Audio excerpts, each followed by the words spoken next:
പൈൽസിന്റെ ബുദ്ധിമുട്ട് അനുഭവിക്കുന്നവർ ഇത് കേൾക്കാതെ പോകുക. ഒരുപക്ഷെ നിങ്ങൾക്ക് പൈൽസ് വിട്ടുമാറാണ്ട് കാലങ്ങളായിട്ട് ഇങ്ങനെ നീണ്ടു നിൽക്കുന്നതിന്റെ പ്രധാനപ്പെട്ട കാരണം ഒരുപക്ഷെ നിങ്ങൾക്ക് വിട്ടുമാറാണ്ട് കഫക്കെട്ട് ഉള്ളത് കൊണ്ടായിരിക്കാം.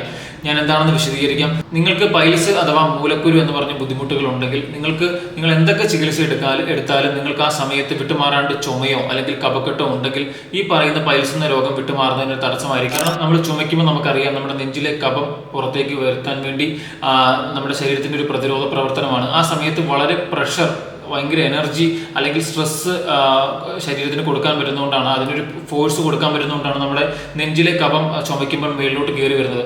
ആ ഒരു പ്രഷർ നമ്മുടെ നെഞ്ചിലോട്ട് മാത്രമല്ല വരുന്നത് ചുമയ്ക്കുമ്പോൾ, അത് ശരീരത്തിന്റെ മറ്റു ഭാഗങ്ങളിലേക്കും പ്രത്യേകിച്ച് തലയിലേക്കും അതുപോലെ തന്നെ യൂറിനറി ബ്ലാഡറിലും അതുപോലെ തന്നെ മലദ്വാരത്തിലൊക്കെ പോകുന്നുണ്ട്. അതുകൊണ്ടാണ് കാലങ്ങളായിട്ട് ചുമ നീണ്ടു നിൽക്കുമ്പോൾ പലപ്പോഴും തലവേദനയും അതുപോലെ തന്നെ ചുമയ്ക്കുമ്പോൾ അറിയാണ്ട് മൂത്രം പോകുകയൊക്കെ ചെയ്യുന്നത്. അതുകൊണ്ട് തന്നെ നിങ്ങൾക്ക് പൈൽസും അനുബന്ധ ബുദ്ധിമുട്ടുകൾ ഉണ്ടെങ്കിൽ, നിങ്ങൾക്ക് വിട്ടുമാറാത്ത ചുമയുണ്ടെങ്കിൽ, നിങ്ങൾ ചുമയ്ക്കുമ്പോൾ വരുന്ന ആ പ്രഷർ നിങ്ങളുടെ ലങ്സിനോ തലയ്ക്കോ യൂറിനറി ബ്ലാഡറിനോ മാത്രമല്ല മലദ്വാരത്തിലും ആ പ്രഷർ വരുന്നുണ്ട്. ആ പ്രഷർ മലദ്വാരത്തിലുള്ള രക്തക്കുഴലുകളെയും ബാധിക്കാം. അതുകൊണ്ട് മലദ്വാരത്തിന്റെ രക്തക്കുഴലുകളെ ബാധിക്കുന്ന രോഗമാണ് ഈ പൈൽസ് എന്ന് പറയുന്ന രോഗം.